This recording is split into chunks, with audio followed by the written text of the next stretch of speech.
সন্ধ্যায় চায়ের সাথে কিংবা মুড়ির সাথে একটু চানাচুর না হলে ঠিক জমেই না। আর সেই চানাচুর যদি নিজের হাতে তৈরি করা হয় তাহলে তা খাবার মজাই আলাদা। আজ শেয়ার করব কিভাবে খাস্তা মুচমুচে বাদাম ঝুরি খুব সহজে বাড়িতে বানিয়ে নিতে পারবেন।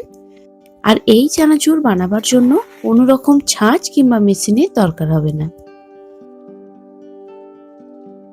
বাদাম ঝুরি বানাবার জন্য প্রথমেই আমি একটি বোলের মধ্যে নিয়ে নিয়েছি 2.5 কাপ পরিমাণ ছোলার ডালের বেসন। চানাচুর বানাবার জন্য অবশ্যই ছোলার ডালের বেসন ব্যবহার করতে হবে।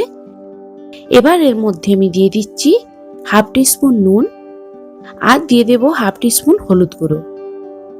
রঙের জন্য হলুদ গুঁড়ো ব্যবহার করেছি। আপনারা যদি চান তাহলে ফুড কালার ব্যবহার করতে পারেন, তবে ফুড কালার স্বাস্থ্যের জন্য ভীষণই ক্ষতিকর, তাই চেষ্টা করবেন ফুড কালারটা অ্যাভয়েড করার জন্য। এবার অল্প অল্প জল দিয়ে আমি এটাকে একটা ব্যাটার বানিয়ে নেব। আমি এখানে 1 কাপ জল ব্যবহার করছি।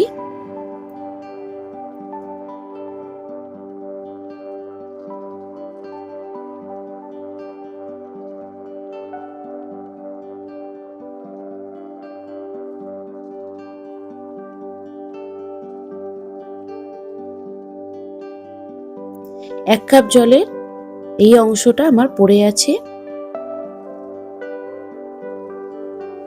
এবার একটা তেলের প্যাকেট নিয়ে নিয়েছি। মুখটা কেটে আমি খুব ভালোভাবে তেলের প্যাকেটটা পরিষ্কার করে নিয়েছি। এবার যেখানটা দিয়ে আমি চানাচুরটা বানাবো সেখানটা একটু কাঁচি দিয়ে সুন্দরভাবে কেটে নিচ্ছি।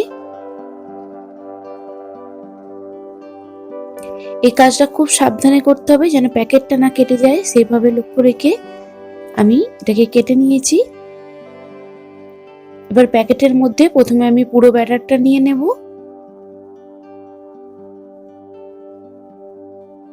আপনারা দেখতে পাচ্ছেন ঠিক কেমন কনসিস্টেন্সির আমি ব্যাটারটা তৈরি করেছি।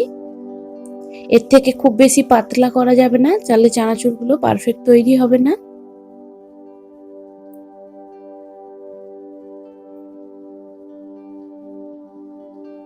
এবার আমি প্যাকেটটার মুখটা একটা গার্ডারের সাহায্যে বন্ধ করে নেব।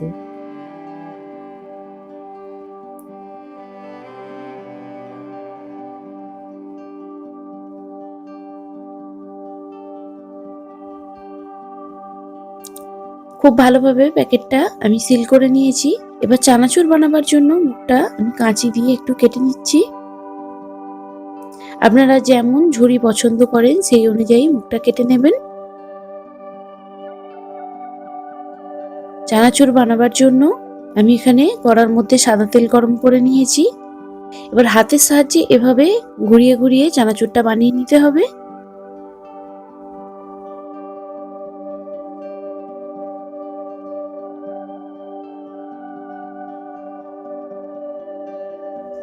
এক পাশ যখন খুব ভালোভাবে ভাজা হয়ে গেছে তখন আমি এটাকে এভাবে একটু উল্টে দিচ্ছি।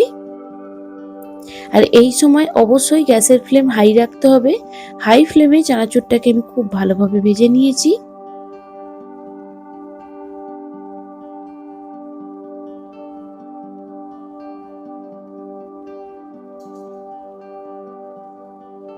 আমি এখানে আরো একবার চানাচুরটা ভেজে আপনাদের দেখিয়ে দেব। চানাচুর ভাজার সময় অবশ্যই গ্যাসের ফ্লেম হাই রাখতে হবে, না হলে কিন্তু চানাচুরের মধ্যে অনেক পরিমাণে তেল অ্যাবজর্ব করবে। একইভাবে আমি আরো একবার ভেজে দেখিয়ে দেব।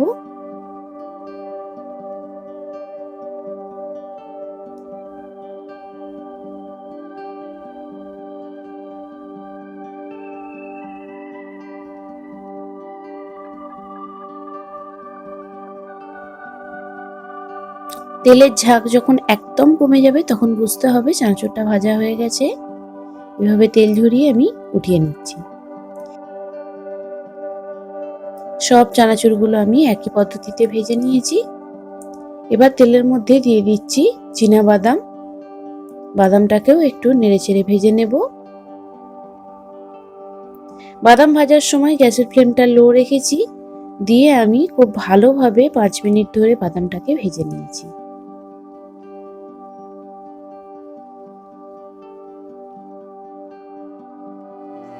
এবার আমি এখানে একটা মশলা বানিয়ে নেব। সমস্ত মশলা আমি 1 টিস্পুন করে নিয়ে নেব।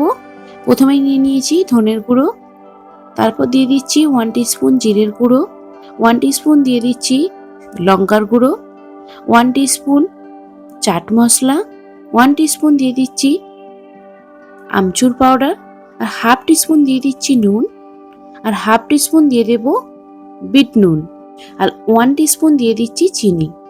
এই সমস্ত মশলাকে আমি খুব ভালোভাবে ব্লেন্ড করে নেব।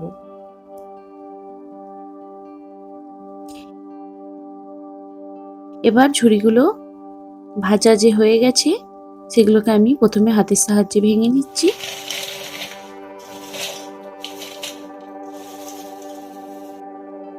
এবার এর মধ্যে আমি ভেজে রাখা বাদামটা দিয়ে দেব।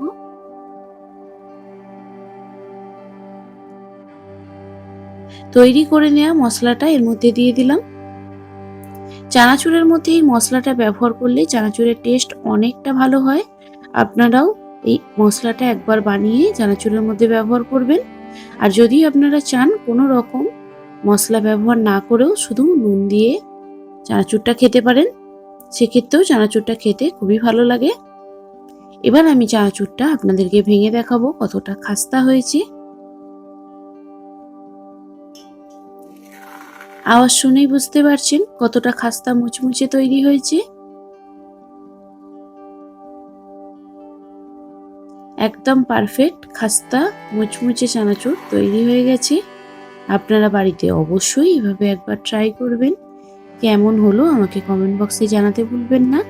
আর ভালো লাগলে বন্ধুদের সাথে অবশ্যই শেয়ার করবেন। সবাইকে অনেক ধন্যবাদ এতক্ষণ আমার সঙ্গে থাকার জন্য।